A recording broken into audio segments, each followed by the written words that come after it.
Hello students, welcome back. आज हम पढ़ने जा रहे हैं कक्षा 12 का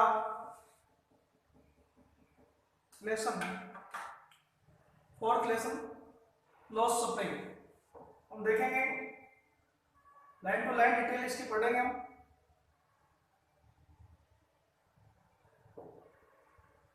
loss suffering, what is the means of loss suffering. देखिए, हम इन वर्ड्स को अलग अलग करके पढ़ेंगे। लॉस्ट मीन्स होता है खोया हुआ या खो गया। ओके। सफरिंग मीन्स होता है बसंत ऋतु। तो यहां कौन सी बसंत ऋतु खो गई है ये हम देखेंगे इस चैप्टर में। यहां बसंत ऋतु बोली गई है चाइल्डहुड को, क्योंकि जीवन की बसंत जो होती है वो होती है चाइल्डहुड एज, राइट। तो हमने देखा कि लॉस्ट सफरिंग से अनीस जंग जो इस चैप्टर की राइटर है, उन्होंने लॉस्ट सफरिंग से क्या शो करने के लिए इस चैप्टर को लिखा है। She want to expose the condition of poor children. They have lost their suffering of the age. We can say they have lost childhood. वे बचपन खो चुके हैं। बचपन कैसे खो जाता है ये हम कह सकते हैं, इसके पीछे सबसे बड़ा रीजन होता है चाइल्ड लेबर। जो चाइल्ड लेबर है इसकी वजह से बचपन खो जाता है। बचपन चाइल्डहुड जो है प्लेइंग और एंजॉय करने की एक एज होती है लाइफ के अंदर। हम यूं कह सकते हैं this is the golden life of the golden period of the life of a human being. इंसान के जीवन का बेहद रोमांचित कर देने वाला समय होता है। एंड इट नेवर रिपीट्स, ये कभी रिपीट नहीं होता है जीवन में। यदि हम चाहें कि हमारा जो सफरिंग है चाइल्डहुड वापस आ जाए तो नहीं आ सकता, क्योंकि ये वो एज है, एकमात्र एज है जो हम कह सकते हैं कि विदाउट एनी टेंशन, बिना किसी टेंशन के जो उम्र है, जो हमारा पीरियड है बच्चों जीवन का, वो सिर्फ और सिर्फ हमारा चाइल्डहुड होता है। तो यहां हम देखेंगे चाइल्डहुड से अनीस जंग क्या कहना चाहती है। सबसे पहली लाइन से शुरू होता है Sometimes I find rupee in the garbage. Garbage क्या है? Garbage means कचरा। बच्चे की लाइन से शुरू हो रही है, जो कहानी है, स्टोरी बिल्कुल स्टार्टिंग लाइन ही अपनी एक ऐसी ले रही है जहां बच्चा बोलता है Sometimes I find rupee in the garbage। यहां हम देख सकते हैं कि बच्चे से किसी ने क्वेश्चन किया होगा कि आपको क्या मिलता है कचरे में हाथ मारने से, सारा दिन आपको क्या मिलता है। तो बच्चे का आंसर है कभी कभी मुझे रुपए भी मिल जाते हैं, 1 रुपया मिल जाता है। Why do you do this? दूसरा क्वेश्चन राइटर कर रही है बच्चे से, Why do you do this? तुम ऐसा क्यों करते हो, ये काम क्यों करते हो। तो बच्चे ने कहा, आगे देखिए, I asked साहब। आई कौन है? आई है यहां राइटर, ऑथर जो है इसकी वो है। आई आस्क साहब, साहब से मैंने पूछा। हु इज द साहब? साहब कौन है? साहब एक चाइल्ड है, एक चिल्ड्रन बोल सकते हैं, एक बच्चा है, एक बॉय है। ओके, टीन एज का, या कह सकते हैं अंडर टीन एज भी कह सकते हैं, ठीक है। छोटी उम्र का एक बच्चा है जिसका नाम है Sahib. Who I encounters, encounter means क्या है? Encounter means होता है सामना होना, सामना होना, आमना सामना होना या मिल जाना। I encounter every morning scrounging for gold in the garbage, और garbage dump, dump means होता है ढेर, गार्बेज मीन्स है ढेर।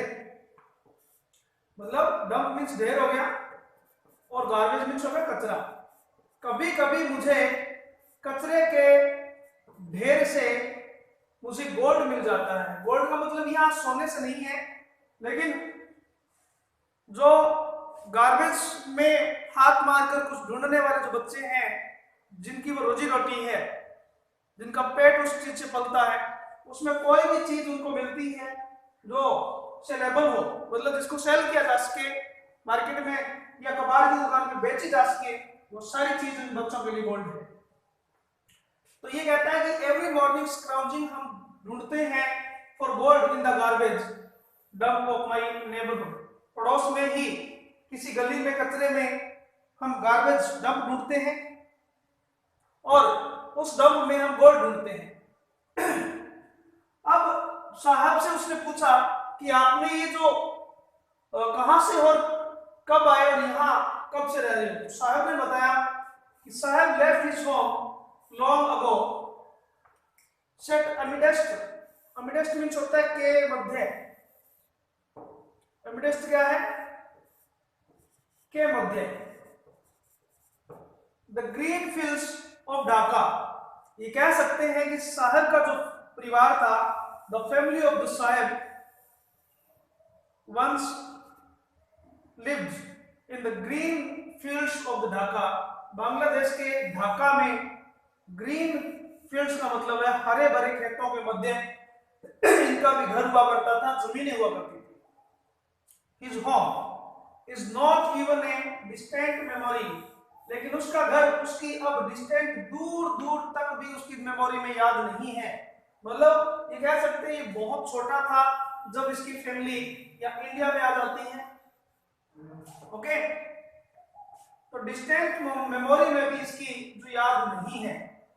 नेक्स्ट कहता है देयर वर मेनी स्टॉर्म्स। क्यों छोड़ दिया ये ग्रीनफील्ड ढाका का, इन्होंने क्यों छोड़ दिया? क्योंकि वहां बेसिकली स्टॉर्म काफी आते हैं। स्टॉर्म्स दैट स्वेप्ट बहा कर ले गई या बहा कर ले गए, बहा ले जाना, स्वेप्ट अवे, उनके सारे सिस्टम को, ये कह सकते हैं उनकी फील्ड्स को, होम्स को, सभी चीजों को जो स्टॉर्म्स हैं वो स्वेप्ट अवे करके ले गए। His mother tell him that's why. उसकी मां ने बताया दैट्स व्हाई का मीन्स क्या है? दैट्स व्हाई का मतलब यही कारण है कि दे लेफ्ट, उन्होंने वो एरिया छोड़ दिया। ये कह रहा है कि यही एक कारण है जिसकी वजह से उन्होंने वो एरिया छोड़ दिया, वो एरिया उन्हें छोड़ना पड़ा। तो हम आगे देखेंगे। आगे कहता है कि लुकिंग फॉर, याद है कि लुक फॉर मीन्स होता है एक वर्ड, जैसे इसको लेंगे हम लुक फॉर मीन्स होता है तलाशना। उन्होंने तलाशने के लिए gold in the big city, या गोल्ड क्या है?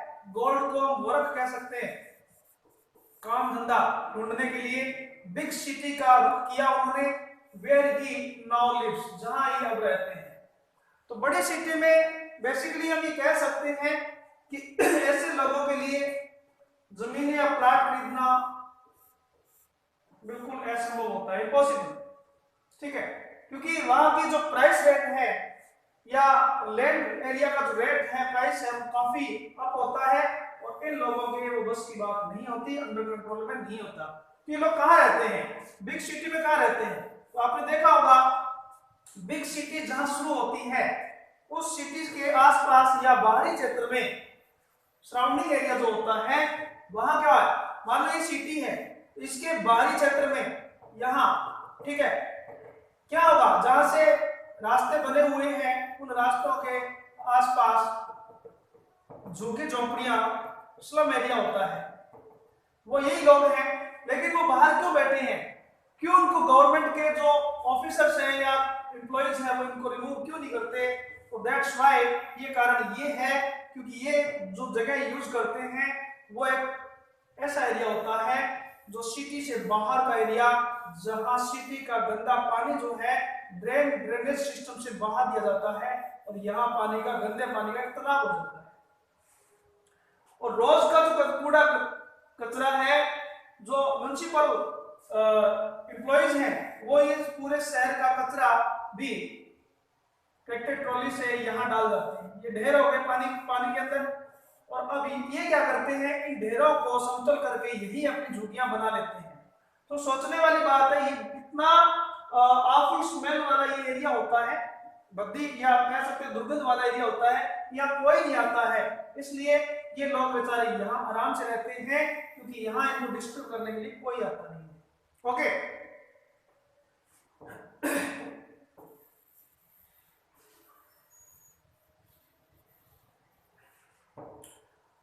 अब नेक्स्ट देखेंगे कि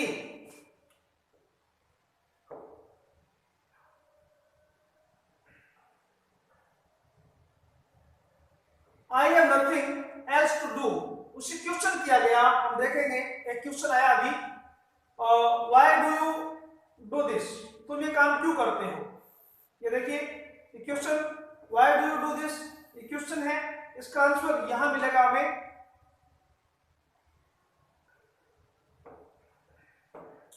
I have nothing else to do, मेरे पास करने के लिए इसके अलावा कोई काम नहीं है। He mutters, मटर क्या होता है, धीमी आवाज में बोलना, जिसे हम गुदगुदाना कह सकते हैं। वो धीमी आवाज में गुदगुदाता है। लुकिंग अवे मीन्स राइटर की आई साइड से कांटेक्ट करके नहीं बोल रहा है वो। मान लो इधर सामने अनिश जंग खड़ी है, उसका ध्यान दूर किसी जगह पर, और लुकिंग अवे, दूर देखते उसने कहा कि मेरे पास करने के लिए कोई काम नहीं है। अनिश जंग ने कहा गो टू स्कूल जाया करो। ऐसे ग्लिबली, मैंने ऐसे ही पूछ लिया। ग्लिबली होता है मतलब बिना सोचे समझे, विदाउट सीरियसली थिंकिंग, ठीक है। उसने पूछ लिया गो टू स्कूल, बिना सोचे समझे उसने पूछ लिया। रियलाइजिंग, लेकिन उसे महसूस हुआ, ठीक है, उसको महसूस हुआ कि मैंने क्यों पूछ लिया और ये मुझे नहीं पूछना चाहिए था, ठीक है। क्योंकि इन बच्चों से पूछने से पहले इनकी जो कंडीशन है उसको फॉलो करना जरूरी था, उसके बारे में जानना जरूरी था। और उसने इमीडिएटली कहा how follow the advice, follow means खालीपन। लेकिन उसे महसूस हो गया, रियलाइज हो गया कि ये जो मेरी एडवाइस है, कौन सी एडवाइस, स्कूल जाया करो, ये एडवाइस मेरी एडवाइस जो है कितनी खाली है। मस्ट साउंड, लेकिन इस एडवाइस को मस्ट साउंड विच स्ट्रॉन्ग से है, मेरी इस एडवाइस को स्ट्रॉन्ग होना चाहिए था, क्योंकि उसने कह दिया है। तो इससे पहले ये तो जरूरी है कि उनके लिए ऐसी अवस्था, ऐसी कंडीशन होनी चाहिए जिसके लिए स्कूलों का सेटअप किया जाए और इन लोगों के लिए वहां तक इजी गोइंग वे बनाया जाए कि किसी तरीके से ये लोग पढ़ाई की तरफ मुड़े। ओके, हम आगे देखेंगे।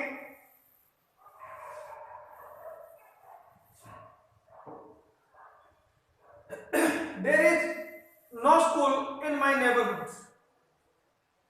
मेरे पड़ोस में कोई स्कूल नहीं है, मेरे पड़ोस में कोई स्कूल नहीं है। There is no school in my neighborhood. When they build one, they कौन है यहाँ? They mean the government. जो गवर्नमेंट बिल्ड अप करेगी, ऐसे स्कूल को सेटअप करेगी, I will go, तो मैं जाऊंगा। क्योंकि बच्चे ने अपने नजदीक में ऐसा स्कूल देखा ही नहीं है, उसके एरिया में स्कूल ही नहीं है। और जो स्कूल है वो सिटी में बहुत बड़े बड़े स्कूल हैं, ठीक है। तो उन स्कूलों में वो हाई प्रोफाइल स्कूल है, वहाँ हाई प्रोफाइल बच्चे पढ़ते हैं। तो ये बच्चे तो वहां जाने की कभी सोच भी नहीं सकते हैं। इनको लगा होगा कि इन स्कूलों में हमें एंट्री भी कोई नहीं देगा। तो हम देखेंगे इस वजह से बच्चे कहते हैं यदि हमारे लाइफ को स्कूल बिल्ड किया जाता है, I will go. If I start school, Anish Jung ने पूछा, इफ आई स्टार्ट स्कूल, यदि मैं स्कूल स्टार्ट करती हूँ तो विल यू कम, क्या तुम आओगे? आई आस्क्ड हाफ जोकिंग, देखिए यहाँ फिर एक मजाक भरी लहजे के अंदर हाफ जोकिंग, एक बिना सोचे समझे यहाँ मैनेजर ने फिर एक बात कह दी कि क्या यदि मैं स्कूल स्टार्ट करती हूँ तो क्या आप लोग आओगे। यहाँ देखिए बच्चे ने उसकी इस बात को भी सीरियस लिया। यहाँ खुद कह रही है कि मैंने तो हाथ धो के पूछ लिया, लेकिन बच्चों को क्या पता, बच्चे ने देखा होगा कि ये कितनी रेपुटेड जो लेडी है, रेपुटेड लेडी है, वो इतनी ऐसे मजाक थोड़ी करेगी, वो जो बोल रही है वो सही बोल रही होगी। इसलिए बच्चे ने कह दिया yes I says smilingly, smiling he says, उसने कहा स्माइलिंग ब्रॉडली, मुस्कुराते हुए, ब्रॉडली मीन्स खुलेपन से, बिल्कुल स्माइल को एकदम मुंह को चौड़ा करते हुए कह सकते हैं कि एकदम खुल करके उसने मुस्कुराया या हंसा हो, कि बच्चा यहाँ खुल करके मुस्कुराता है, स्माइलिंग ब्रॉडली। आगे देखेंगे a few days later, later means के बाद में, कुछ दिनों बाद में, few आ गया और few से पहले a few आ गया, तो कुछ ही दिनों बाद में I see him running up to me, एक दिन ये कहीं जा रही है घर से अपने ऑफिस के लिए, तो इसने देखा कि बच्चा जो है सुबह सुबह इसको देख करके इसके पास आता है और क्या कहता है, इस रनिंग अप टू मी, मेरे पास आया और उसने कहा इज योर स्कूल रेडी, क्या आपका स्कूल तैयार है, क्योंकि इसने क्वेश्चन किया था कि यदि मैं स्कूल स्टार्ट करूं तो तुम क्या आओगे, तो बच्चे को लगा कि स्कूल तैयार हो गया होगा और इसे पूछ लेते हैं और स्कूल रेडी है तो मैं जरूर जाऊंगा, ठीक है, क्योंकि बच्चे ने यहाँ यस किया। लेकिन हमें पता है स्कूल का सेटअप कहते ही नहीं हो सकता, दिनों में महीनों में नहीं हो सकता, उसके लिए बहुत प्रयास पहले से करना पड़ता है, एक पूरा सेटअप उसके लिए देना पड़ता है। तो आगे के फेज में पढ़ेंगे इट टेक्स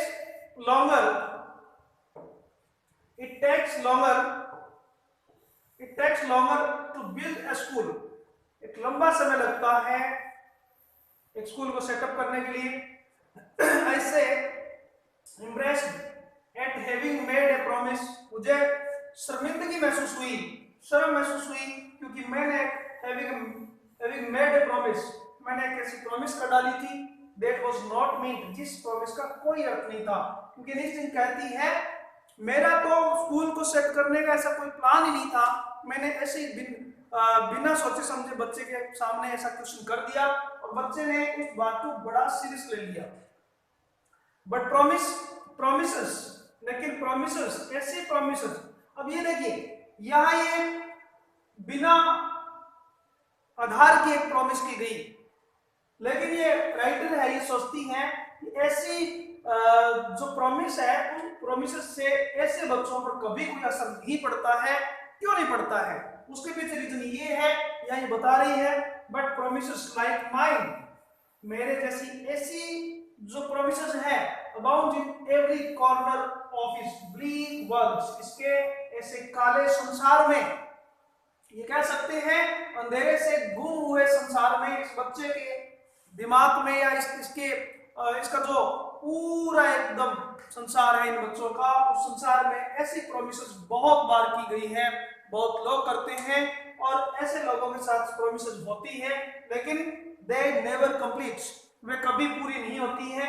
और सिर्फ प्रोमिसेस इन लोगों के लिए, ये कह सकते हैं जो सिस्टम है उनके लिए, ये लोग सिर्फ प्रोमिस करने के वे मात्र हैं, लेकिन इनके साथ की गई जो प्रोमिसेस है वो कभी पूरी नहीं होती है। Okay, after months of knowing him, अब हमारी जो जानकारी है या हम एक दूसरे को जानते हुए काफी टाइम हो गया था, महीनों की जानकारी के बाद I asked him his name, मैंने उससे नेम पूछा, बच्चे ने नाम बताया साहेब ए आलम। साहेब ए आलम का मीन्स क्या होता है, बहुत बड़ा नेम है, छोटा नेम नहीं है, हम कहेंगे कि ये नाम अपने आप में बहुत बड़ा नेम है। क्यों, क्योंकि साहेब ए आलम क्या होता है, आलम मीन्स क्या है, आलम मीन्स पूरा यूनिवर्स, ये कह सकते हैं एक पूरा वर्ल्ड, और साहेब मीन्स होता है ऑनर, मालिक। इसका मीन्स क्या हुआ, साहेब ए आलम का मीन्स सकते हैं पूरे विश्व का मालिक, विश्व का मालिक, ठीक है। लेकिन विश्व का मालिक तो है, लेकिन इसके पास है क्या ऐसा जिससे विश्व का पूरा मालिक बने? ठीक है, सिर्फ नाम, क्योंकि हम समाज में देखते हैं नाम बहुत कम लोगों के सार्थक होते हैं। जो हमारे नेम का मीनिंग निकलता है उस हिसाब से बहुत कम लोग हैं जो अपनी लाइफ स्पेंड करते हैं। तो यह कहता है साहिब आलम, बच्चे ने बताया, he announces, उसने बोल के बताया, घोषणा की या ऐसा कुछ बताया उसने। he does not know, वो नहीं जानता, what it means, इस नाम का अर्थ क्या है। if he knew it meaning, यदि वो जानता है इसका मीनिंग, क्या नेम है, क्या मीनिंग है, लॉर्ड ऑफ द यूनिवर्स। ये देखिए अभी बताया मैंने, उस नेम का मीनिंग है Lord of the universe. he would have a hard time to believing it, यदि उसको बताया जाए ना कि तेरे नाम का ये मीनिंग है, उसे बहुत मुश्किल से इस पर भरोसा होगा कि मेरे नाम का भी इतना बड़ा मीनिंग निकलता है। अनअवेयर, अनभिज्ञ है वो, अनअवेयर मीन्स जानता नहीं है नाम के बारे में, और व्हाट हिज नेम रिप्रेजेंट्स, इस बात के बारे में बिल्कुल नहीं जानता उसका नाम जो है वो क्या रिप्रेजेंट करता है, किस बात को प्रतिनिधित्व उसका नेम करता है। ही रोम्स, या रोम्स क्या है, रोम्स मीन्स वे वजह घूमना, रोमिंग करना, without any purpose, walking in streets without any purpose. तो रोम्स करता है द स्ट्रीट्स, गलियों में, विद हिज फ्रेंड्स, अपने मित्रों के साथ। ये को किस टाइप के मित्र हैं, ये उसी के एरिया के, कस्बे के, उन्हीं स्लम्स के, स्लम से निकले हुए उसके फ्रेंड्स हैं। एन आर्मी, आर्मी मीन्स क्या होता है, आर्मी मीन्स ग्रुप होता है, ठीक है। इसको हम गैंग भी कह सकते हैं, लेकिन गैंग का कोई नेगेटिव मीनिंग नहीं लिया, गैंग मीन्स भी ग्रुप होता है, ओके, गैंग मीन्स भी ग्रुप होता है, दोनों का मीन्स सेम है, army, gang, group. Of barefoot boys, कैसे बच्चों का ग्रुप है ये, बेयरफीट, बेयरफीट क्या है, नंगे पांव, ठीक है, नंगे पांव घूमने वाले बच्चों का ग्रुप। और इनके नंगे पांव क्यों हैं, तो आप बेसिकली ये बिल्कुल समझ सकते हैं कि नंगे पांव इसलिए हैं, ये बच्चे बहुत ही दयनीय हालात से जीवन जी रहे हैं। Who appears, जो दिखते हैं, like the morning birds, ये सुबह सुबह दिखते हैं, क्योंकि जैसे लाइक बर्ड से इनको कंपेयर कर दिया गया है, ठीक है, लाइक मॉर्निंग बर्ड्स। तो लाइक मॉर्निंग बर्ड्स क्या है, जिस तरह से सुबह के समय में पक्षी चिरपिंग करते हैं, उड़ते हैं, और हमें आसमान में क्योंकि ठंडापन होता है इसलिए बर्ड्स दिखते हैं, तो ये बच्चे भी सुबह सुबह मॉर्निंग में आते हैं। और ये मॉर्निंग में क्यों आते हैं, what is the reason behind it, इसके पीछे रीजन क्या है, एंड डिसअपियर, और ये बच्चे उन्हीं बर्ड्स की तरह मॉर्निंग में तो आते हैं, अपीयर होते हैं, और एट नोन, जैसे कि धूप होती है तो पक्षी अपने अपने घोंसलों में चले जाते हैं, ये बच्चे भी दोपहर के अंदर डिसअपियर हो जाते हैं, गलियों में नहीं दिखते। Over the months I have come to recognize each of them, over the months, महीनों बाद, महीनों की जब जानकारी हो गई, तब इस गैंग के प्रत्येक बच्चे को अनीस जंग जो है पर्सनली रिकॉग्नाइज करने लग गई, पहचानने लग गई। तो स्टूडेंट्स, इसके आगे का जो फेज है हम नेक्स्ट वीडियो में पढ़ेंगे। Thank you.